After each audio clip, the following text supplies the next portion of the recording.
Benedict Spence. I'm going to let you come back in on that abortion conversation we just had, but for those just tuning in, let's talk more about this Hezbollah pager attack just briefly. 11 people now known to have died. They do include a child, which is obviously very sad, but thousands injured.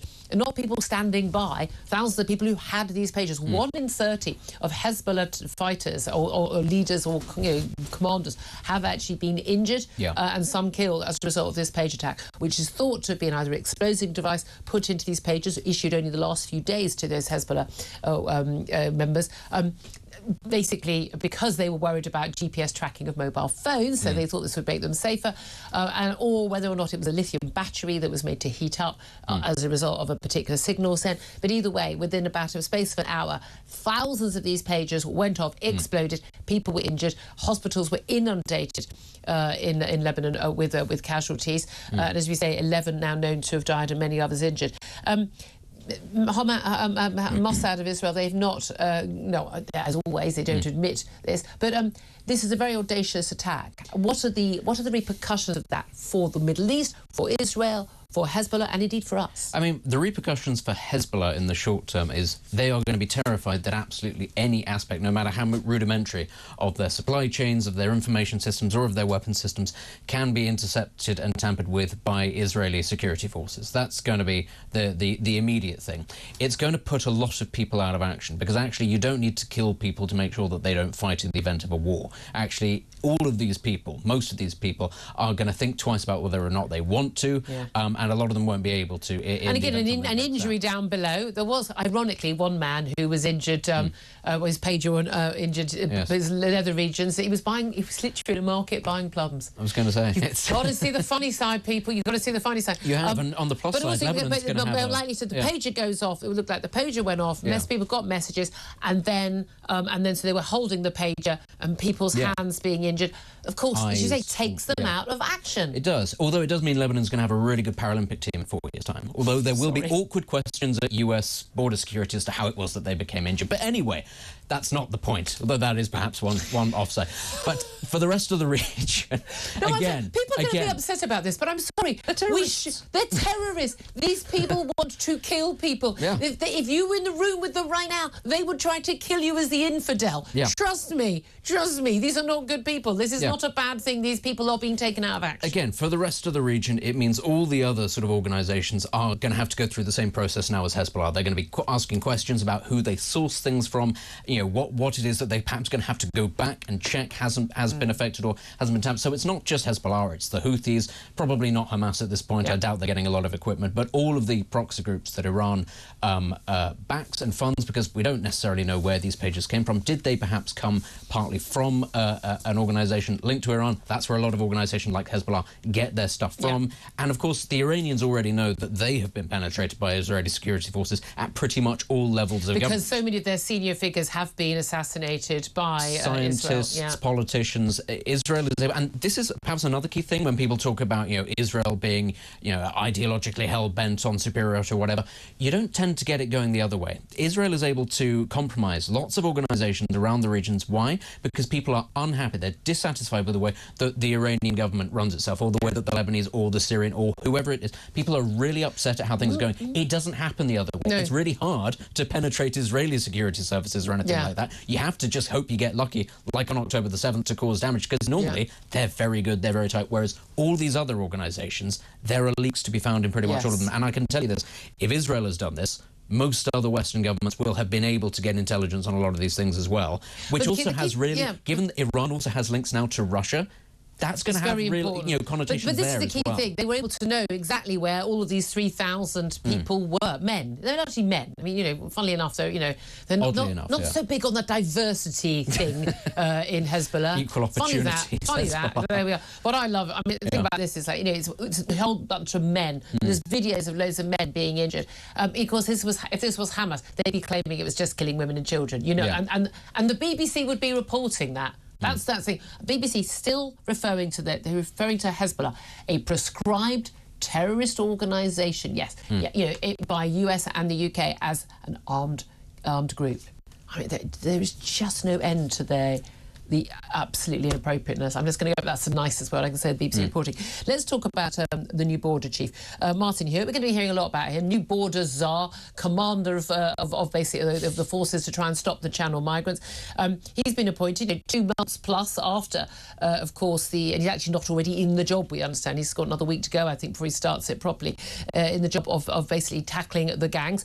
Now, we understand from a Whitehall source, has told the Prime Minister that his plan to smash the gangs, which is what we're told, all you need to do, you just need to smash. That's all you need to do. It's really, really simple. If you just arrested all the people who were being paid to people smuggle, then no people wouldn't be able to get here. Why didn't we think of this before? Why did no one think of this before? It turns out that's, according to the man in charge of doing that, that's not going to be enough. He has said, as indeed the National Crime Agency has said repeatedly, that the issue can't be solved without some sort of deterrent. When they mean deterrent, they mean that people won't want to come here. Yeah. And one of the main reasons they won't want to come here is if they don't think they'll get to stay here. There's no point spending £3,000 on getting into a rickety dinghy because you're not going to be here. Now, we know that the Prime Minister went off to talk to Giorgia Meloni, the Italian Prime Minister, earlier this week, and met with her and talked about what her plan, she's got deals with Tunisia.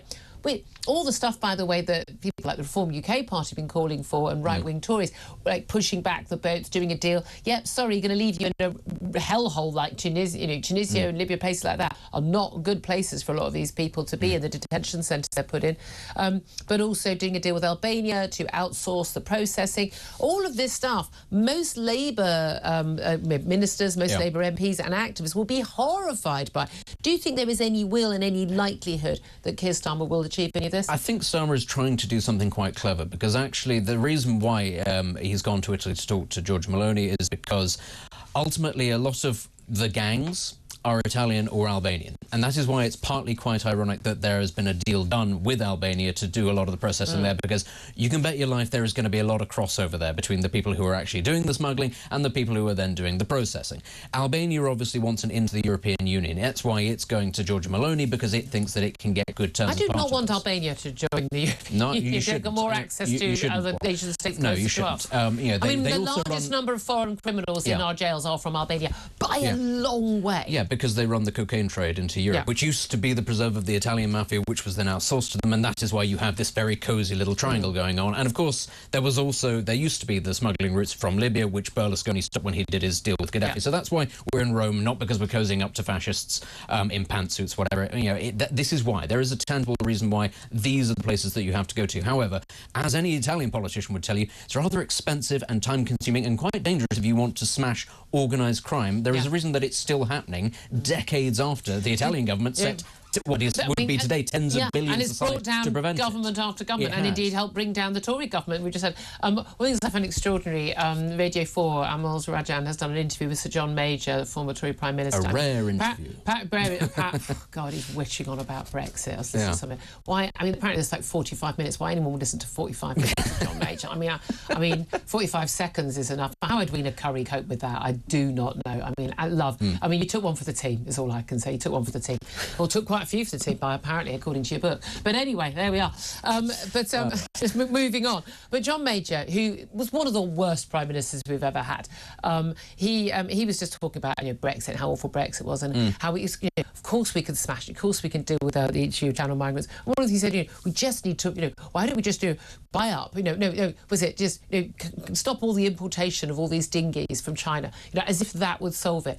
One of the reasons why more people are dying right now is they are overloading the boats because they can't get hold of as many boats. And you know what they'll do when they can't get hold of dinghies? They'll just start stealing people's boats. Of course they will. I love it when John Major, someone like he finished office and he then just went off. The reason he's not in the laws is because you have to declare your interests, and he's been going off making millions from advising these multi-billionaire consultancy. The idea he's got anything useful to say. He always says, I don't do many interviews. What, apart from when you do interviews? Apart from his weekly fireside chats all the time about how awful Brexit is. We got some sovereignty back, he said. Yeah, that's literally what we got back from Brexit. But there we are.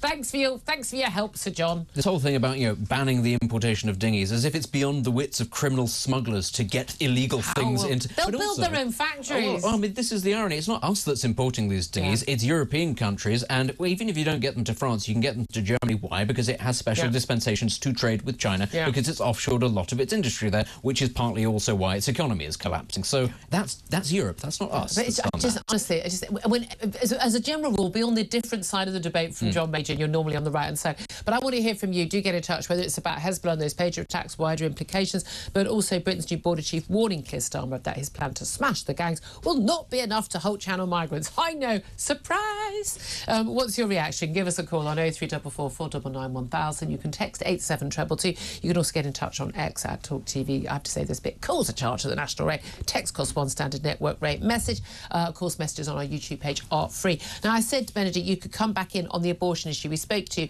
Catholic journalist Caroline Farrow a little bit earlier about this plan from the end of October. There will be 150-metre buffer zones. I have to say, I'm thinking that's rather big around, rather unnecessarily large, around abortion clinics. Now, if I were in a situation where I needed to have an abortion, and I know so many friends who've done that, and it's been an absolutely harrowing, terrible, awful experience. I lost 4 pregnancies, Mr. Carter. I know exactly what a baby looks like at 12 weeks. You know, people who've gone through it, it's just absolutely harrowing. There are some women who use it as contraception. There are. I know women who've literally very casual about it. But most women, it's one of the most harrowing, awful things they ever have to do, and it's not a choice taken lightly. And they do it for good reasons for them and their families. Now, the idea of having this buffer zone that would include even someone silently standing there, no placard, nothing, not even saying anything to women going in, but silently praying because their religious beliefs, they believe that the baby is about to be murdered, which is a perfectly reasonable philosophical belief to have. Where do you stand on this? Because you're Catholic yourself. Yeah, I don't feel strongly one way or the other about abortion. I tend to take the view safe, legal and rare is probably the best route, and I agree with you that there are people who go through very harrowing experiences and also women who frankly shouldn't be getting pregnant in the first place, the way that they abuse the system. My issue with this is that it tends to be, and there was a reason that we got Caroline Farrow, who is Catholic, is that it tends to be Catholics that are the ones doing these silent prayers, not protesting, silent prayers. This is, to me, an overtly anti-Catholic decision, because it's not actually members of other faiths that you see being targeted at these things, and they don't actually tend to do, because it's not members of their community or ones that they care about who tend to use these services, but for rather awkward reasons that we can't get into because we have to be very tolerant of various different communities and how they treat their women, because that's part of their culture. But it tends to be Catholics that tend to do this, not members of other religion. If it was other religions, I don't think there would be the freedom for authorities to say you cannot pray. It is only the Catholics that this is going to be happening to, and this just carries on a very long tradition of the fact that actually, even though we say we're a very tolerant multicultural society and everybody is tolerated equally, in this country Roman Catholics have not been treated equally since the Reformation. They still aren't. He's off on one. It is something that you're allowed to get away with, is this sort of bigotry. You're allowed to say things about Catholics and pass legislation that affects Catholics that would not affect Muslims or Jews or Sikhs or anything. But actually the average Christian, the average member of the Church of England does not feel this strongly about abortion. It is only Catholics, and as you say, you can agree or disagree with the moral view. Protesting, harassing, fine. My view is if you genuinely believe that your babies are being murdered in a building, it makes absolute sense for people to be protesting. But I don't think women should be harassed. It is part of the law. Silent prayer is no business of the state. To say what it's a thought crime. And again, it is only Catholics that this will affect, and it is the slippery slope. It's the creeping. Once you're allowed to put one rule in place that affects one group, eventually it'll be for somebody else. But it always starts in this country with Catholics, and everybody goes, that's fine, because who really cares what they have to say? There you are. He's had his say. Love to hear your thoughts. If you want to get in touch, 11:17 is the time.